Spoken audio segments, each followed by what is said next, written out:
రాజకీయ నాయకుడు అన్నారు, తర్వాత బలమైన సామాజిక వర్గం చెందిన వారు కూడా కాదు. అంటే నల్గొండ జిల్లాను, ముఖ్యంగా నల్గొండ జిల్లాను తీసుకుంటే అక్కడ బలమైన రెడ్డి సామాజిక వర్గం ఉంది. అంటే మీ రాజకీయ ప్రయాణం అంత ఆషామాషిగా కూడా సాగిలేకుంటుంది. అంటే ఈ ఒడిదుడుకుల మధ్య మీరు ఎలా వచ్చారు ఇప్పటి వరకు? అంటే అది కూడా చాలా విచిత్రమైన సంఘటనలే నాకు ఎదురైనటువంటి కావచ్చు, ప్లస్ నేను ఎదుర్కొన్నటువంటి సందర్భాలు కావచ్చు, మీరు వేసిన ప్రశ్న కూడా కావచ్చు. నిజానికి 2014 వరకు నా కులాన్ని ఎవరు చూడలేదు.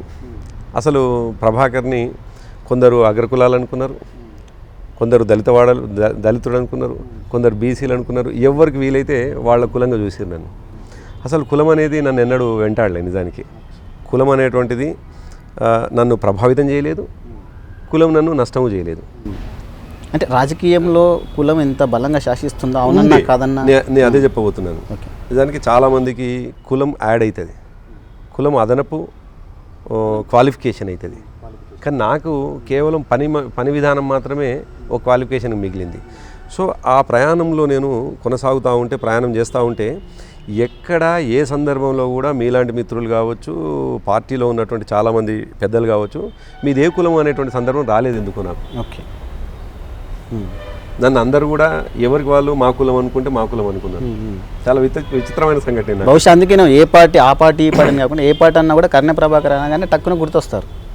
అది నిజమే కావచ్చు. అయితే ఆ 13 సంవత్సరాల ఉద్యమ ప్రస్థానం కావచ్చు, ఆ ప్రయాణంలో నాకు కులాలకు సంబంధించినటువంటి అంశాలు, కులాల కట్టుబాట్లు, కులాల ద్వారా నాకు నష్టాలు, ఇవన్నీ నిజానికి ఎప్పుడు జరగలేదు.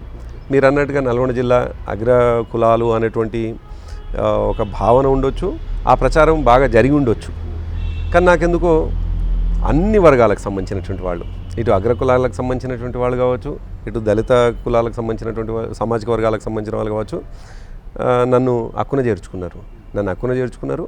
నన్ను చాలా గౌరవంగానే చూసినారు. ఒకటి వాళ్ళు చూసింది నాలో, ప్రభాకర్ ఏ కులం అని చూడలేదు, ప్రభాకర్లో నిజాయితీ ఉందా, ప్రభాకర్ నిజాయితీగా ఉద్యమం చేస్తూ ఉన్నాడా, ప్రభాకర్ నీతిగా ముందుకు పోతుండా లేదా అనేది చూసిండ్రు. కాబట్టి నాకెందుకో 2014 వరకు అది అడ్డంకి, కులం అనేటువంటిది ఎక్కడ అడ్డంకి కాలే.